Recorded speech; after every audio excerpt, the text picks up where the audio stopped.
Welcome to this edition of Maxim's Inside Track. The big event this week in Australia was obviously the Melbourne Cup. I hope everyone had a great day yesterday. I think my horse is still running this morning. I had no luck. Big thanks as well to Jed Kerr, our sales manager, who did his traditional post-Melbourne event breakfast for us all this morning. So we just got back from Singapore, where they held the NZX annual dairy conference last week. So I thought today what I'd do is just give you a bit of feedback from what we found out there, and I'm going to do it by the different dairy streams. So the first stream that milk can be turned into is obviously whole milk powder.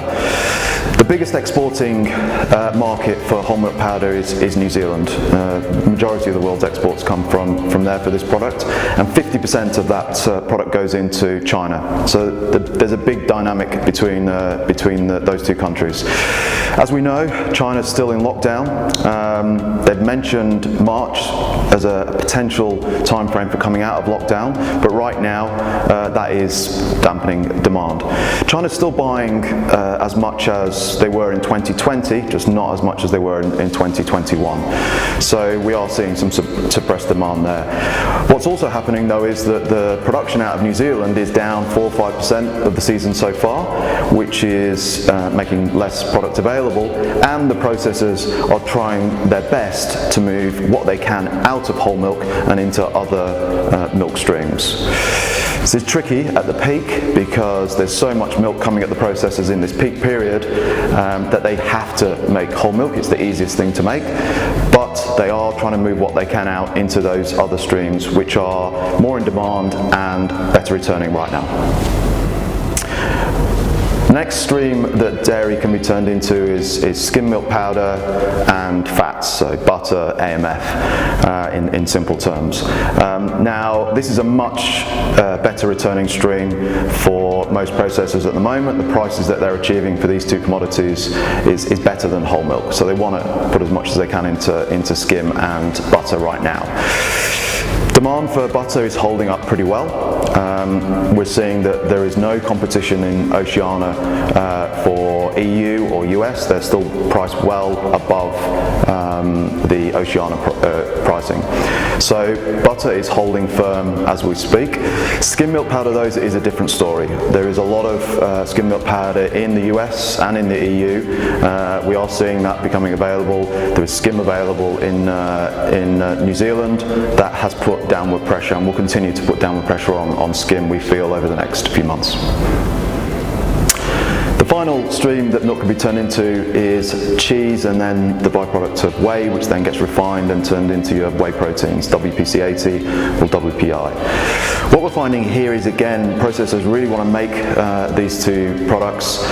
It is a very good returning stream at the moment, way better than whole milk powder, but there are capacity constraints, or just machine constraints to how much cheese you can make and how much whey you can refine into those really high grade proteins. So the higher grade proteins, the WPI, are still staying firm, but then your WPC80s and your more basic sweet wheys, we're starting to see a slight reduction or a weakening in the market for those. Cheese though remains relatively firm. So the summary is that the market remains bearish. Demand is slow. China's still in lockdown. No end to that yet.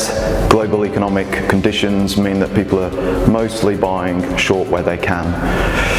However, on the flip side, we have the New Zealand season has started also slowly.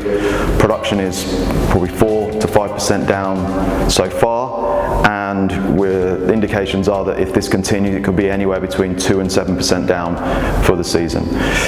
We are though hitting the peak of production in November, early November. And what does this all mean? We believe this means that there will be some softening in these commodities over the next few months, next few weeks or next few months up until December, and probably create some really good buying opportunities looking at that period through to June. The big question is that with production down, very little product available in Australia, when will demand turn? As soon as that demand turns, we believe there really could be some upside. So, summary again, probably the next few weeks or next couple of months, great buying opportunities we think at the moment for that period of Jan to June. Thanks for listening to this edition of Maxim's Inside Track. While we've been filming this, I've had confirmation that my horse has now actually finished, so I'm off to check my winnings. We'll see you again in 2 weeks' time.